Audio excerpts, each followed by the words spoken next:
నా ఇల్లంటూ అందరూ నా వాళ్ళంటూ కులం మతం భేదాలను భస్మం చేసేవాడే సైనికుడు.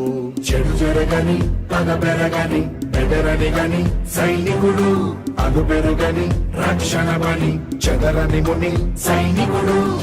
యుధాలు ఎన్నెదురైనా ప్రాణాన్ని ఎదురు పంపేవాడు ఒకటే ఒకడు వాడే సైనికుడు. సరిలేరు నీకెవ్వరు, నువ్వెళ్ళే రహదారికి జోహారు.